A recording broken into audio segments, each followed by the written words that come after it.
This episode is brought to you by freedadcourse.com. You are always one conversation away from changing your life, and the power of hello is something that I subscribe to every single day, and I'm always saying hello to new people everywhere I go. Increasing your opportunity, increasing your connection, and getting access to the solutions to the problems that you are facing, whether you're on active duty or just beginning your veteran transition or even transitioning out for 20 years.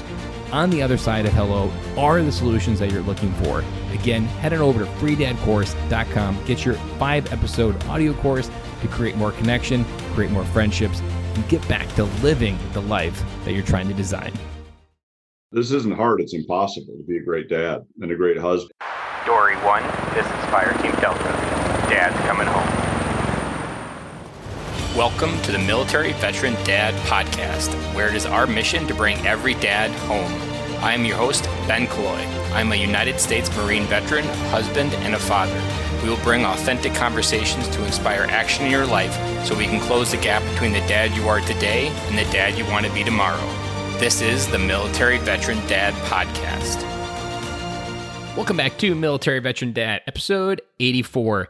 This week's episode, if this is your first time listening, you are in for a special treat. Today's guest, Ron Olson, is going to go deep into some major nuggets of wisdom.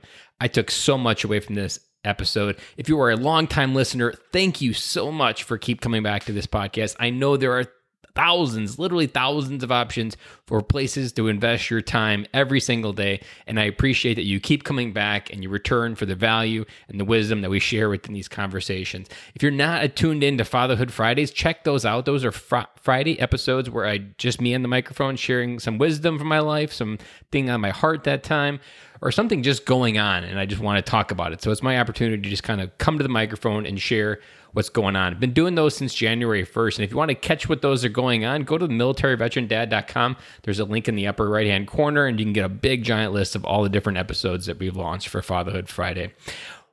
And if you've been a longtime listener and haven't left the iTunes review, please head on over to Apple and leave an iTunes review, because those reviews mean the world to me. When I read those touch my heart and they fuel my journey. Even drop me an email. If you don't want to leave a review, just drop me an email, ben@militaryveterandad.com. I love getting emails from listeners and understanding how these episodes are empowering them to be a better father, to be a better human being, and to come home, because that's what the mission of this podcast is. So either drop a review on iTunes or drop me an email. Either way, I'd love to hear from you. So let's get started with today's guest, Rod Olson, or as he's known in the coaching world, Coach O. He's a catalyst and a coach's coach, known for his ability to help high-performing leaders see things others don't see and find their sweet spot as they lead and motivate others in the 21st century. He is the founder of the Coaches Excellence Institute and Coach O Consulting Group. Rod is the author of 3 highly acclaimed leadership fables, The Leader Legacy Builder, Wisdom Lunch Warrior, and Greatest Motivational Tool. After nearly 20 years as a college football coach, Rod has spent the last decade plus working with elite teams and organizations while teaching, coaching, and mentoring some of the top coaches and leaders in our country. He is a nationally recognized speaker and leadership consultant specializing in high-level leadership coaching, culture development. Rod has clients in the corporate sector, professional, collegiate sports, and with the United States Military Special Forces. Rod is a husband, a father, and a coach. And so without further ado, let's get started with this week's episode with Rod Olson, and I will talk to you on the other side of the episode. Welcome to the podcast, Rod. Hey, great to be here, Ben. I appreciate you, and I'm looking forward to talking. I'm excited because this interview kind of came out of nowhere, because I was originally not connected really well with the sports world, but then I was having a different interview, and the amount of similarities we had in that interview, I was like, I think there's an entire new world where the sports world could really bring into the veteran world and teach us some of the same lessons that the sports world get to spend millions of dollars to try to incorporate and fix, because they have a lot more money and energy to fix these things. And the veterans world, we don't often have that. And so today's episode is all about bringing some value in a different world that we don't get to see enough and into our world as military dads. So welcome to the podcast, Rod. Can you go ahead and tell us a bit about your family and a little bit about your background? Sure. Very briefly, I'm married for 30 years to the same woman, so that's good. I've got 3 children. My boy, girl, and boy. Older 2 are married. My youngest one, he also just graduated from college, so pretty much empty nesters. Just got 1 grandchild, another one on the way, but very blessed, fortunate. We live in Colorado, have been for quite a while, but I'm on airplanes a lot, so it's a good place to come and go from. I spent about roughly 20 years as a college football coach, started out baseball and football, and then as I got to the higher levels, just football. And then from that, about, a little over a decade and a half ago, I started coaching coaches, and that evolved to training leaders in all different industries, everything from college coaches and high school coaches to executives, companies, special forces leaders, and then just also spent a lot of time in the corporate world too, training leaders there. And basically spent probably the last decade or so trying to help high-speed leaders, high-impact environments and high-stakes environments, try and help them find their sweet spot, both at work and at home, so they can be the best person that they can be, because you can't give away what you don't possess yourself. You might be great at work, but if you're not great at home, eventually it's going to impact work and vice versa. I just love helping leaders be the best they can be. I love that. It speaks to something that I bring into my professional speak career, is that being more connected at work or being more connected at home creates a more connected employee at work. And employees often separate that, and employers often separate that. There's a work life and a home life. But if you help an employee create a better home life, they actually become more productive at work. And most people aren't talking about that, because it's like the one thing that can really transform how someone shows up. Because generally people are talking about, when they're at home, they're thinking about work. And when they're at work, they're thinking about home. And we don't often dive into that. I want to dive into one particular question from those coaches that you were interviewing, people that perceive them to be like elite operators, that they've gotten together, they're leading their football teams. What was the most common problem that they were facing that most people probably don't know? First of all, you're a veteran, so you understand from an experiential standpoint just how hard it is on your family and how hard it is on you as a man and as a leader. And so for me, I was blessed, to have those, 17 to 18 years. We moved 14 times, my oldest son was in 5 different elementary schools. So, it's a lot of things that military guys deal with too, and I work a lot with the Navy Special Warfare, and those guys are rotating every 2 years. And so same with us. It's just a very difficult lifestyle. The biggest thing probably that everybody talks about is balance, and it's really not balance. I mean, to me, I teach for a long time, and I myself used to fight for, I need to be in perfect balance all the time at home and at work. And I quit teaching that about 9 years ago, because it's a myth and it's a lie from the pit of hell. It smells like smoke, man.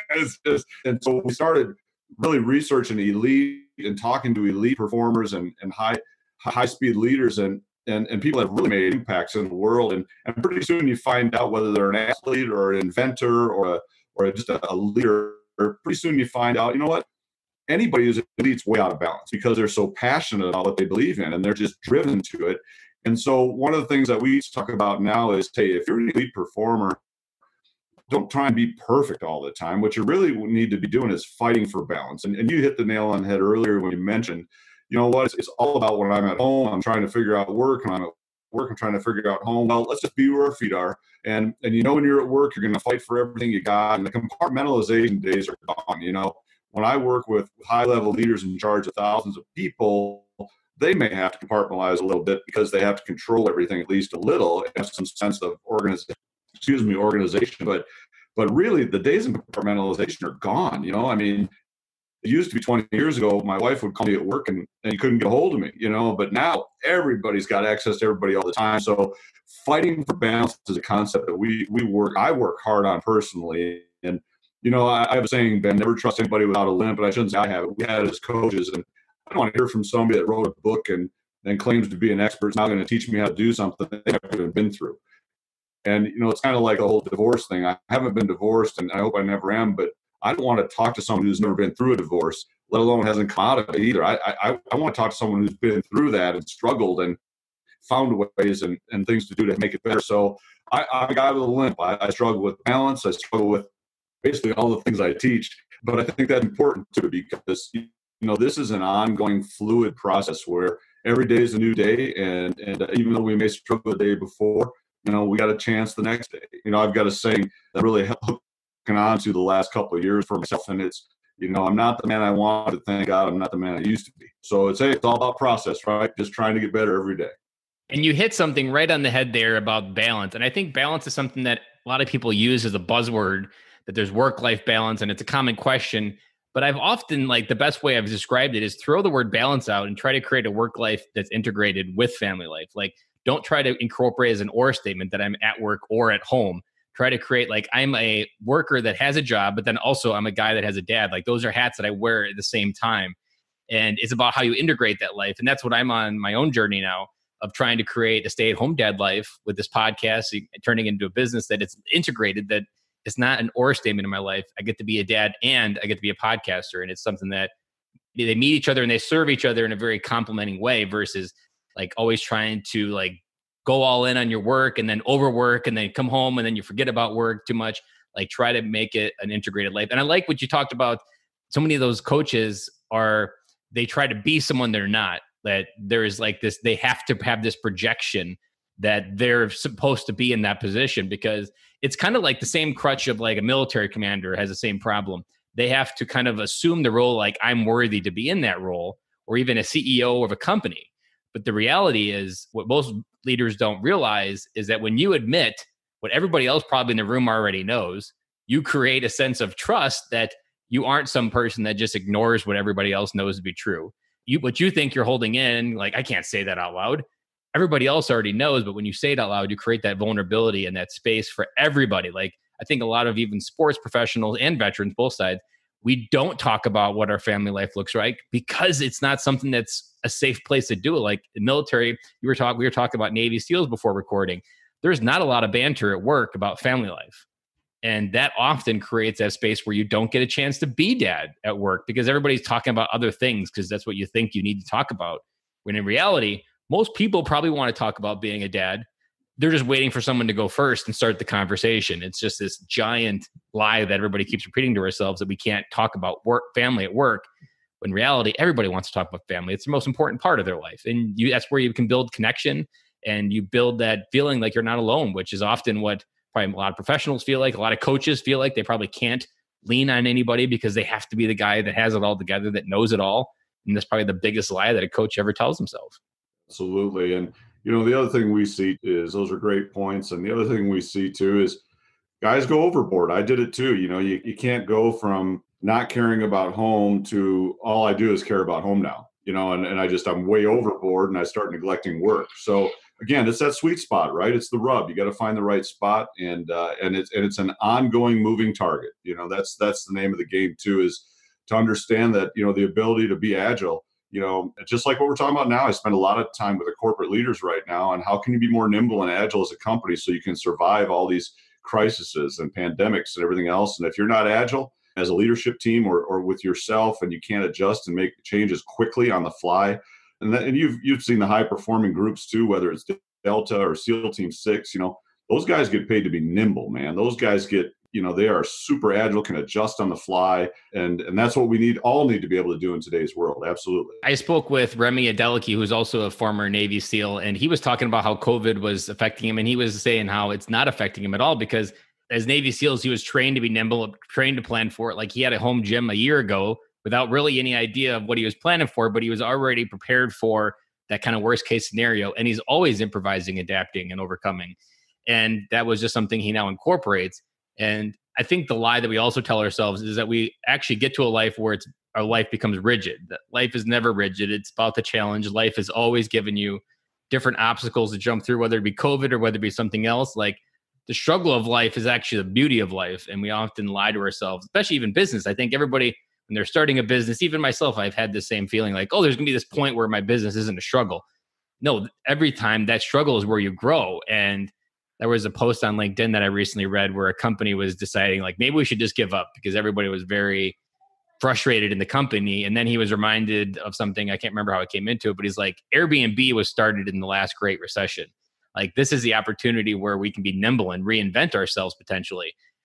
And you have to have that mindset of the struggle, the growth. And I think as you train for any type of sports professionals, you think there's probably a plateau that you reach. Like if I can just train enough to get there, I'll be cruising at 30,000 feet and there won't be any turbulence, but there's always turbulence. Like if there's no turbulence, you're 6 feet under. So one other thing that I wanted to dive into and unpack, you have something called the Legacy Builder. Go ahead and unpack and what that talks about. Because legacy is something I have cemented in my logo for my podcast, because many military dads focus on the service of their legacy when really their legacy is their family. And that's the biggest lesson I've learned by this podcast is making that switch from service of legacy to family of legacy. That's really where you start to make those steps to come home. So go ahead and unpack what your Legacy Builder is and how you frame it. I think, again, the term legacy builder actually comes from a mentor of mine that he challenged me that it's not just about the memory of you. It's actually that, for instance, in sports, the players of today are the coaches of tomorrow. So if I'm going to truly leave a legacy, I'm going to and change the culture of sport and how we coach and how we do sport, then I'm going to have to build my legacy into my players. The greatest level, deep level of leadership is when people replicate, and then that's the chain breaker. Just like in my marriage, my wife and I both come from a long line of alcoholics, and we wanted to be chain breakers in that situation, both emotionally and spiritually and everything else. In this day and age, teaching a lot and doing a lot of things, and people would always ask me, hey, do you have a book? Do you have a book that could follow up this? I'm like, hey, I'm a PE major. I'll never have a book. But I never really wanted to have one. But then things evolved, and my first book we called it A Legacy Builder, and basically talk about 5 or 6 non-negotiables or core principles that are timeless principles that are around for thousands of years, but they work both at home and at work, and they can help you be the best you can be and truly leave your legacy in other people so they can replicate what you've done and then make it even better. At the end of the day, when I consult and work with people, I tell them my job is to work myself out of a job. And just like when I was coaching, I have to develop players and develop habits in my players that they're hold up under pressure. And that means when I'm not there. And coaching is parenting. And, same with me. When I parent my kids, my goal is to make them self-sufficient and get to a place where they don't need us. They want to be around us, but they don't need us. And the same thing with leadership and everything else. And that's being a legacy builder.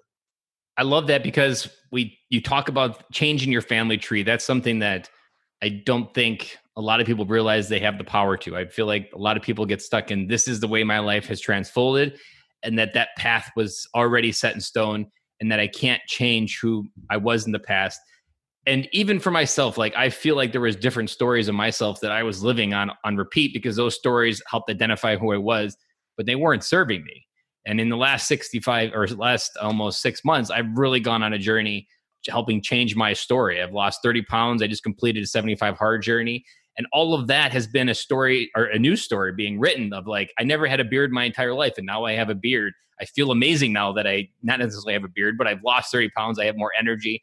And that's helping me create a stronger legacy, because what you don't also realize, and I'm sure you find the same thing, legacy isn't something you just create. Legacy is something that has to come out from within.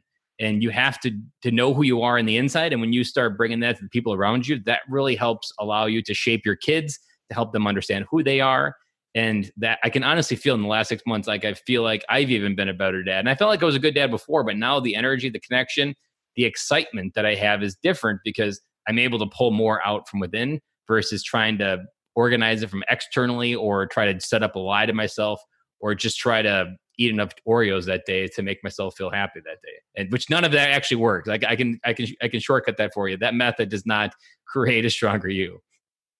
Yeah, I think it's important too, and I appreciate you sharing that. It's important to realize too that, just like all the principles I teach and everything else, and this isn't hard. It's impossible to be a great dad and a great husband. And so it's the pursuit of it. And, I'd be lying to you, Ben, if I didn't say, hey, my faith plays a big part in everything that I do. And again, the reason I started coaching differently and being a relationship driven coach instead of motivating out of fear and intimidation, and just trying to win is because, I had a mentor tell me, he goes, yeah, dude, these players aren't yours. They're God's kids and you're just renting them and you're going to have to answer for this. And it gave me a whole different perspective on my faith and how to integrate my faith into what I do too. And that's another big encouragement for people that you can't do this alone. There's no way. It's too hard. And the world's getting more complex every day. My prayers is to be a simple man in a complex world. That's the name of the game. Be a simple fire and don't get caught up in everything if you can, because it's hard, man. It's a battle every day, but it can be a fun battle too, as you talked about. Absolutely. And I can't grow a beard like that. So but maybe I can lose 30 pounds. That'd be the goal.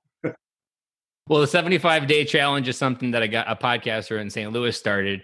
And essentially you do 2 workouts a day, drink a gallon of water, stick to a diet, read 10 pages, and take a picture of yourself for 5 days, or those 5 things for 75 days. And this last Sunday was my 75th day. So it felt like an amazing journey. And it was kind of born out of this idea that for COVID, that I knew on the other side of COVID, I wanted to be more of the better self that I knew I could be on the inside. And COVID, as long as I don't die from it, it will be the one thing that helped change my life in a way that nothing else could, because it gave me the gift of time and freedom to really enter into the space where I could really just 10x what I wasn't doing and get to a place that I've never been before. So let's unpack a little bit about your family and raising your kids. What are some of the things that you think that you did well when you were raising your kids that helped them identify who they are today? Well, I think first things first is I love Rex Ryan's quote for coaches. He said and wives, he said there are two kinds of wives, coaches' wives, good ones and ex ones. And so for me, man, I've got a great wife, and Marla has been my rock. She's the kind of person I aspire to be. Her patience, her level of compassion and empathy. But I think we're a good match, because as we raised our children, I'm going to tell you this: the biggest thing, Ben, that I hope everybody picks up on is you and your spouse have got to be on the same page when it comes to discipline, when it comes to goals, when it comes to values and what we believe in and what we don't believe in, because I see so many families where, one person believes in discipline and then the other one says, no, let's just let them figure it out. And there has to be some give and take, obviously, but at the end of the day, it's you and your wife against those kids, man. and we got, and you know what I mean by against. And I think there's another thing that's important for us. We wanted to be chain breakers. We wanted our kids to grow up and have a faith that was their own, not just be our faith and our values and our beliefs. We wanted to get them to a point where they understood what our philosophy on life was. And remember, high clarity equals high performance. So we drilled it into them, man. Control your controllables. That means your attitude and effort are vital, man. And you better dominate your controllables, and you better be a person who has a mistake philosophy, and you better be able to admit it, fix it, and don't repeat it. You got to have a mistake philosophy. How do you handle when you screw up? And in our house, those things were important. And then the other thing we really instilled into them that comes from our faith also is you better be a we person, not a me person. You better understand that you're a man and a woman that's built for other people. And if we're going to impact the world, you've got to understand that you need to be a servant leader. And that means you go further, you go first, and you give maximum sacrifice. And, it's kind of a thing we've lived by that, you help other people get what they want, you'll get what you need.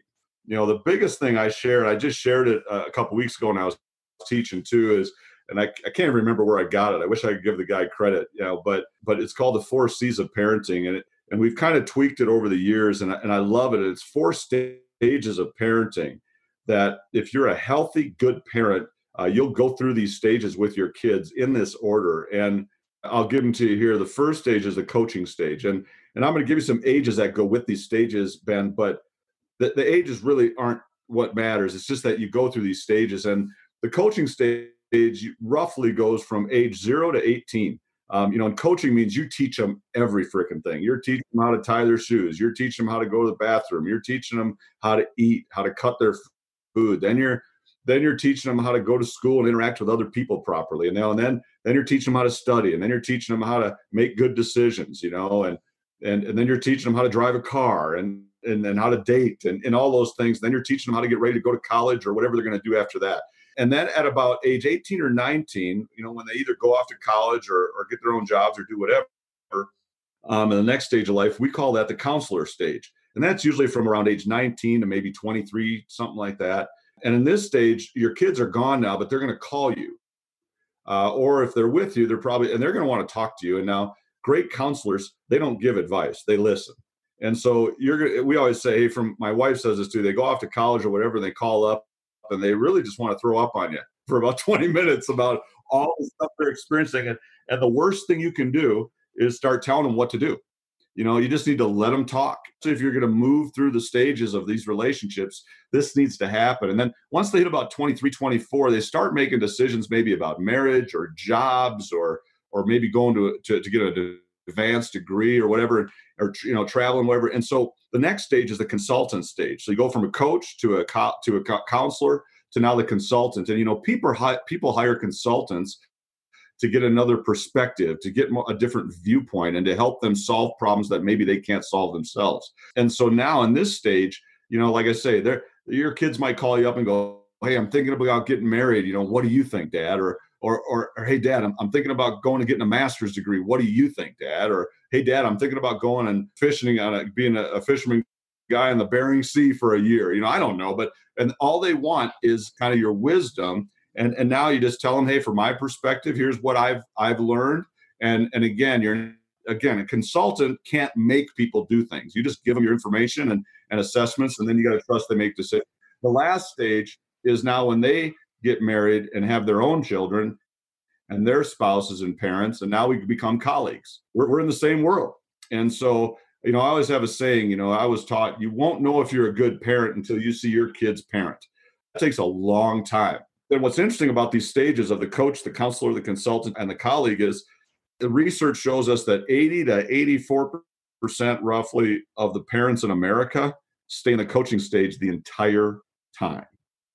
And that means the helicopter parenting, the Velcro parenting continues even through their marriage and having their own children. And that's ridiculous. And so we vowed, hey, we're never going to let that happen. We're going to make sure that we don't stunt the growth and development of our children. And we're going to be intentional about going through these stages with our children. And it's hard. It's really hard. It's a lot harder for me than it is my wife. But then when we have grandkids, it's interesting how my wife is like, yeah, I got to make sure I don't raise those kids. They're not my kids. And we don't need to be over there every day. We need every couple of days is fine. And we just had to be real intentional about that because we didn't want to be stuck in the coaching stage like most parents in America do.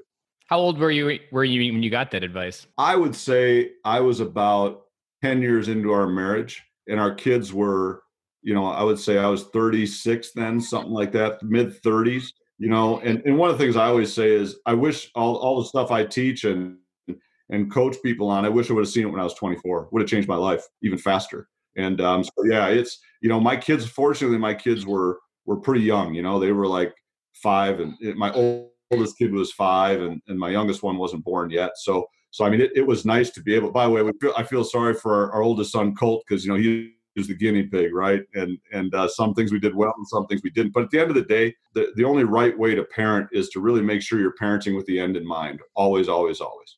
And I think there's a word that is threaded through all 4 of those C's of parenting. And I love those, by the way. I've never heard it broken down. And by what you also provided me as just a person listening to that, you provided me a way to label those different seasons in a way that actually allows me to transition. That and I don't think we often give that credit enough, that when we understand how to label a season or a transition in our life, that gives us the ability to then get perspective on it and then actually take an action to move into that. But until someone tells you like, hey, you're in the coaching, you haven't moved into the consultant stage yet, or the counselor stage yet, like that's a wake up, like, oh man, that's something I needed to do. And so you provided me for that gift.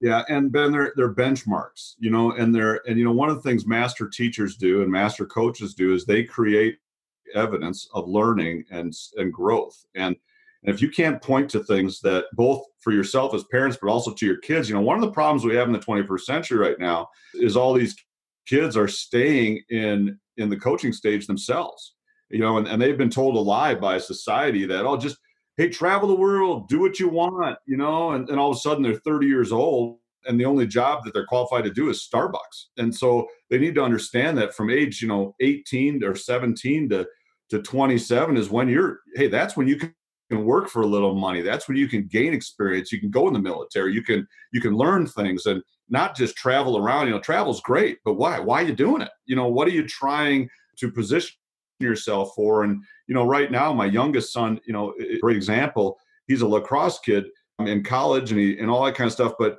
he was going to go into hospitality and he got a degree in business, but he and I started talking. He goes, I think I want to be a college lacrosse coach, Dad. And I go, good for you, man. What are you going to do? And he graduated from one college. And then we talked about, okay, well, what do you need to, he goes, what do I need to do next to make sure I said, well, you got 2 years of eligibility left. You need to go play for a program like when I was fortunate to coach at Appalachian State and Oklahoma State, where all of a sudden, man, those guys knew how to coach and they had culture and systems and processes in place. And I was able to learn those. And I said, you need to go to a place in a university where they're doing that in lacrosse and you can learn from great, great men who are great coaches. And so, he's going to go to Limestone College and those guys are great. J.B. Clark and those guys are great coaches over there. And he's going to learn not only how to coach and play, but how to build culture. But you can do that in your 20s, right? When you're 35, it's tough, man. It's tough. Your 20s is about exploring. I didn't know this advice. I learned it when I visited the Czech Republic, because this is kind of what they do with their life. They spend all of their 20s doing 2 things: learning who they are, traveling the world with the idea, but understanding that this is where you figure out who you are, but you live life in a very high performing way. Like you don't get stuck down with debt and house payments, and you find the person you want to love the rest of your life. and you learn to live life and love that person in a way that's free of all the other things that corrode the very foundation of the rest of your life. And they don't really start having kids till they're 30. But I want to go back to, there's something that is just woven through everything that you've talked about, because a lot of kids would not come to their dad with that question if they did not trust them. And I think trust is a foundation in all four of those C's, because if there's not a foundation of trust, there really isn't a place for any one of those C's to happen, whether it be coaching, because coaching only can happen when someone's willing to listen. And if there's no trust, they're not going to listen because they don't trust what you have to say. So how did you incorporate trust in your raising of your kids to help create that foundation that allowed the four C's to take place? Because without that, I don't think any of those C's could take place. Yeah, no doubt. And trust is everything. And the thing is, what people, by the way, we struggle as parents too. We've had to go through some tough times, and there are things that, there are times when you feel like, you're the only parents in the world that aren't letting your kids go to this party, or you're the only parents in this world that are making their kids come home, or making your kids work in the summer, or all that kind of stuff, and have a job. And all our kids were scholarship athletes too in college, and academically I held them back quite a bit because my wife did really well. It took me about 5.5 years to get out of college, or 6, but all our kids have graduated from college with no debt, and they're starting to look at their friends who leased new trucks and have tons of debt from their school, and they can't buy a house, and all that kind of stuff. And so for us, the trust keeps increasing because they see how it's benefited them. But the other side is when they're younger, it's just like coaching. And, we teach coaches consistency is the key to everything. Consistency breeds trust, trust breeds relationship, and relationships over time breed loyalty. And so you have to define then, well, what is trust? And trust is actually faith. And faith means that you've been so consistent over time, Ben, that now I can actually predict your behavior, which means you're predictable in a good way and consistent, and I can trust you. People always think that trust is, well, you just got to get blind trust. No, you don't. No, you don't. People have to earn trust, and they earn it by being consistent every single day. And the reason we love, even we don't want coaches and teachers and leaders to be crusty old yellers and screamers, but it's interesting how some of those old crusty teachers and coaches we had, we really loved. And the reason we loved them was not only did we figure out that they cared about us, but even more importantly, that they were consistent. You knew what you were going to get every single day. And, one of the reasons you hate alcohol and drugs is, my dad was a great dad, but he was an alcoholic. And every once in a while, and he didn't beat me or anything like that, but every once in a while he'd come home from drinking at the bar. And the reason, you wouldn't know what kind of guy you're going to get. Am I going to get the yeller? Am I going to get the guy who falls asleep in the chair? Am I going to get the guy that, I don't know. And so consistency is the key to building trust. And again, consistent over time. Hey, those kids are smart, man. I've got a 1.5-year-old grandson, and he's already trying to manipulate me. It's ingrained in us. Nobody teaches, as we all know, nobody teaches us to lie. That's in us. And so we have to learn to overcome those things and battle those things. And again, trust is a big, big thing that's linked to our faith too.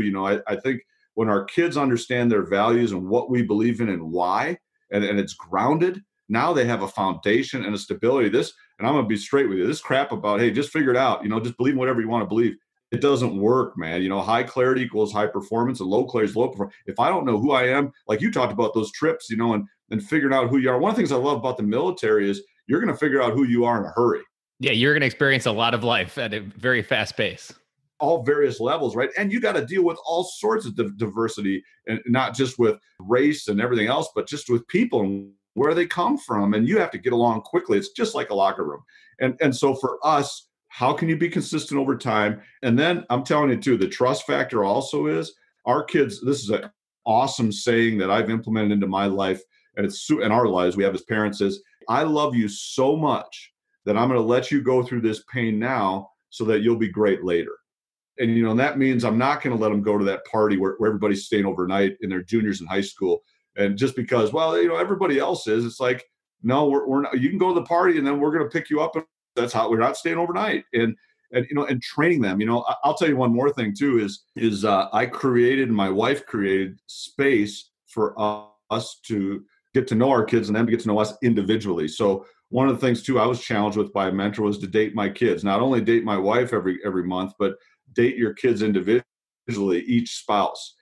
So my wife did a great job of every Friday she'd have lunch with our oldest son after they went and got allergy shots when he was in junior high and high school. And then they carried that on for years. So they're very close. And then she also did that with her youngest son. I would date my rather than just take my sons hunting or fishing, I'd also take my daughter just out for ice cream. But it was a date, and I would model the behavior that I want to instill in her, and also model the behavior that I wanted her to think that men should have in treating women. And how do I treat people of service, ushers, cashiers, people, workers, right, at the restaurant? And then I gave her a vision for what a man should be like, because how a man treats those people of service is how he's going to treat his wife, and whether he's going to value her or not. So trying to instill all that, but at the same time, man, you talk about a moving target.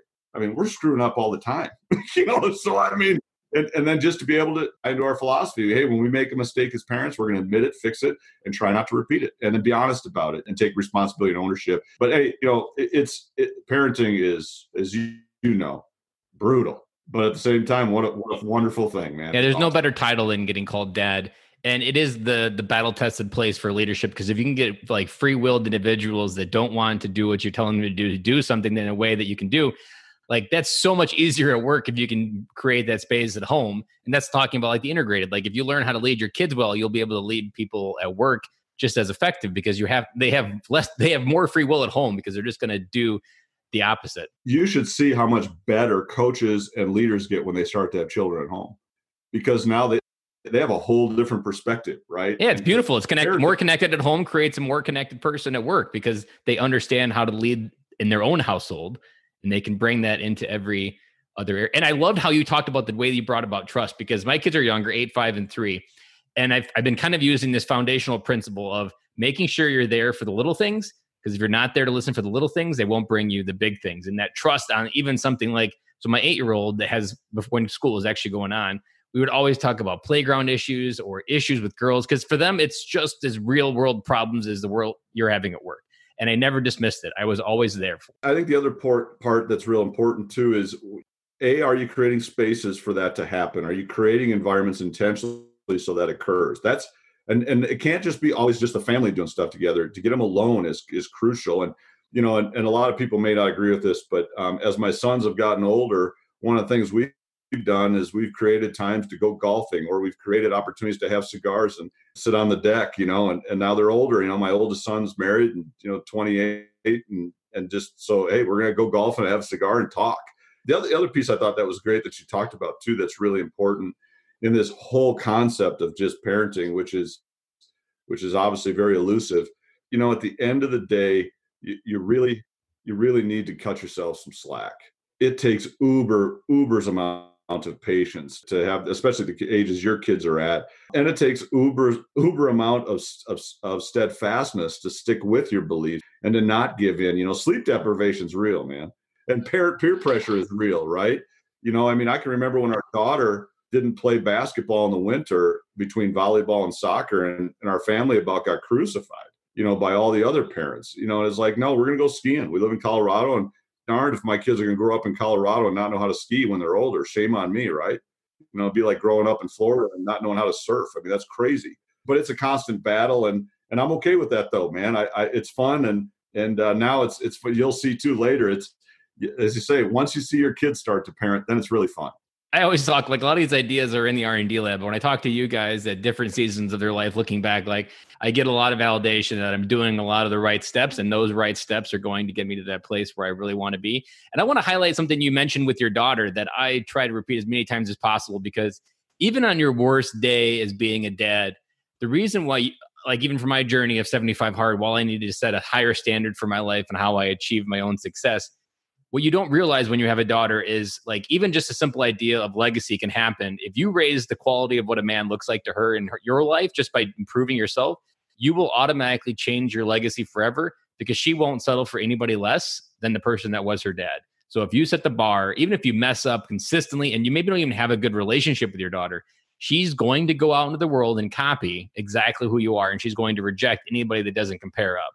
And so if you're the dad with a shotgun at the door, that's the dad that didn't guard his heart or didn't rise to the bar. And he's afraid of who his daughter is going to copy. But if you lived a very high performance life and you worked on the inner work and you kept your health in check and you set the bar high, I can't wait to see who my daughter brings home, because I know it's going to be someone that I'm proud of, because I set the bar high of what a man shows up into people's life as. And again, when you talk about that servant leader, how you treat people, like that is the standard. And even on your worst day, it's that inner work right there. Even your son, he's going to be your hero.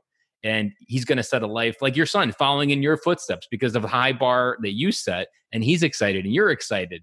Even if you messed up all the little things, that those big things can make the biggest change, because your daughter finding the right husband, that can be monumentally life changing in a world where maybe the previous marriages in the family tree have not ended well. You setting the bar high changed everything. And we joke about it. My daughter still jokes about it, and she's been married now for 3 years. But I interviewed all my daughter's dates, man, all of them. And I sent one guy home, and it was ugly.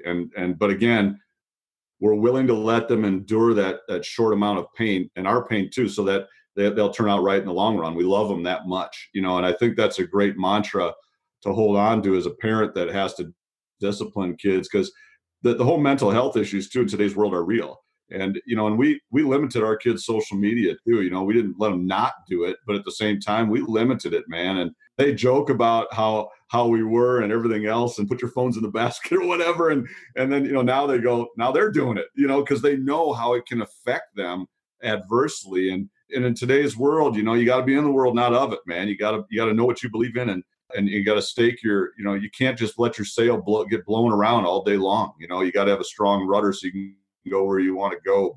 But no, man, this is all good. I appreciate you doing this, brother. It's good. Well, I appreciate this interview. And one final question as we wrap up: was there a moment in your life where you hit rock bottom, that you had to wake up, that you could share maybe with us, that you like a turning point where you realized that I had to raise up my quality of life that I was living? I can point. I'm very blessed. God has hand on me even when I didn't know it. But I'm going to tell you, when I was about 35, I was a head coach at a small university after had been at a lot of different big colleges, and it was my second year there. And we were turning around. I was a change agent and seemed to be good at that, but I had no joy. I was really not happy. And true joy is inner happiness, right? And I didn't have that. And fortunately, a friend of mine sent a guy to me, Scotty, and he actually challenged me on some stuff in regard to what my values and faith was, and integrating it into my job rather than compartmentalizing it, and keeping everything separate. And basically he challenged me and said, hey, you know what, these players, you got 110 players, 10 coaches and 10 support personnel, and you're in charge of all of it, plus the recruits that are coming in. He goes, man, all these kids, that they're not yours. They're God's kids, and you're just renting them. And you're going to have to answer for this later. And I was like, well, man, I don't have any joy.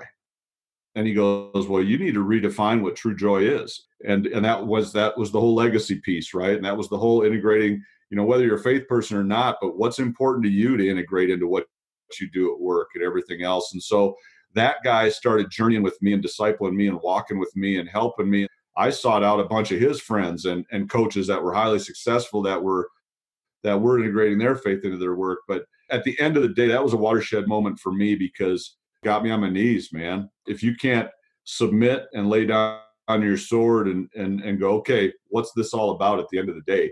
Because I had gotten rings, I had had some success, and everything was fine. But at the end of the day, there's no true joy there. And my wife was growing a lot in her personal life and her faith and everything else. And I was fortunate enough she was patient with me. Again, I think what you're talking about here, Ben, we always say there's two kinds of great leaders, man, and coaches, ones that have been humbled and are about to be. And great coaches, and there might be somebody watching this or listening to this that is like, well, I don't have that watershed moment yet. And, I hope my kids don't have to go through the watershed moment. I hope that our legacy was such that it's not easier for them, but they don't have to make those mistakes that we have a blueprint that they can follow. Yeah, absolutely. And they can always, like, even if you died tomorrow, hopefully you don't, hopefully I didn't jinx it. But if you died tomorrow, they have a blueprint to say, what would dad do? Like, I've kind of like kept that as a core, like, can they answer the question, what would dad do? Because that's the blueprint. And it's crazy how that all works. It's that old story that a lot of the mental conditioning guys use, but hey, there's a hole in the road, you walk in the road.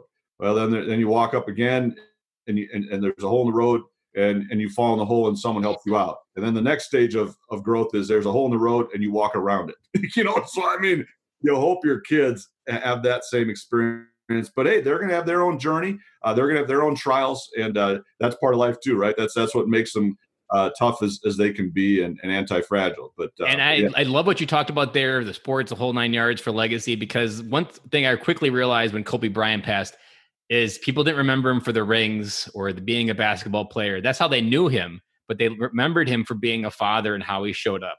And that gave me hope that we're finally at a tipping point where fatherhood is really identifying. And he gifted the world in something, the very last moment, that like what you do on this earth is important, but what you leave behind is 10 times more important. And that's what really fucking matters. Absolutely. Totally agree. Well, Rod, this interview, I loved it. It was just as good as I hoped it would be. If people want to follow you, where's the best place to keep up with your little bits of wisdom? There's two things. They can go to, by the way, hit me up on Twitter, @CoachOTip. I do a daily free tip on Twitter, a leadership tip. It's just @CoachOTip. And then from there, you can go to my website at rodolson.org. It's just RODOLSON.org. And that's where you can find it. You can find all my books on Amazon and iTunes and audible.com, all that. But Twitter's probably the best place. And you can also sign up for a free e-newsletter I have on Twitter. You can find it too if you just scroll through, because I post one every week. But hey, Ben, I appreciate this. Appreciate what you're doing to help vets and everybody else, and just even more than just the military, right? But anything I can do to help you, let me know. But God bless you, man, and appreciate the time. Thank you, Rod. I am positive we brought many dads home. I know we even have non-veterans listeners, because the knowledge here is just as good for other dads. It's not just designed for military dads. So I really appreciate your time today, and I look forward to getting this episode out. And this friendship is just getting started, so I know it's going to lead to great places. Thank you. Awesome. Thank you, brother. Whew. That was a great episode. As I was getting ready for this episode and re-listening to it again, I was deeply touched by the stories and wisdom that Rod brought. I loved the 4 C's of parenting. That was something that hit me square in the chest and gave me a blueprint to really understand the process, because they often say parenting is without a book. There's no manual of how to parent when they give you the child for the first time in the hospital. But I kind of felt that way with the 4 C's of parenting, that the coaching stage, the counselor stage, the consulting, the colleagues, it kind of gave you this idea without really any text other than these labels or bullet points. But it gave me this idea, or at least this foundational blueprint of the mindset that you need to have. And a lot of life is about having the right mindset. And I feel like those 4 C's of parenting really opened those up. Being on the same page as a parent, that is something that I also really resonated with. Learning how to create generational change, the legacy builder, that's something that's near and dear to my heart. I loved that conversation. Embracing the struggles of life. Talking about, like, there's so much talk in 2020 about how to make life easier, or how do you be able to binge watch Netflix all day or sit on a beach. I really loved how we talked about through the entire episode about really preparing your kids for those struggles, coaching them, understanding how to help them through life and to be good adults. We opened it right up the gates with work-life integration. That is something that I know professional sports struggle with, and military dads. And I loved how we talked about it right off the bat, because it's something right there. And then to top it off, the nice cherry on the cake was the building trust in a family at the end, where we talked about how everything you do as a parent goes back to one word. Are you building the trust required to be there when your child has something heavy on their heart, when life is getting difficult for them? Do you have the trust in your relationship to know that they're going to bring you what's heavy to be able to help solve it? How can you create that every single day? And if you had a bad day as a dad, or maybe had a bad week as a dad, or maybe an employee, just know if you're creating that trust week in and week out, the long game will definitely play out. We talked about consistency a lot in this podcast, and Rod's episode really opened up this whole new avenue for me that I hope to explore deeper and deeper, that this professional sports world has so many analogies and so much wisdom that military dads could take and apply. Because the isolation, the idea that we're part of a team, but we're actually really not when it comes to life. And that is something that military dads struggle with a lot. We have the unit cohesion, we have the unit team.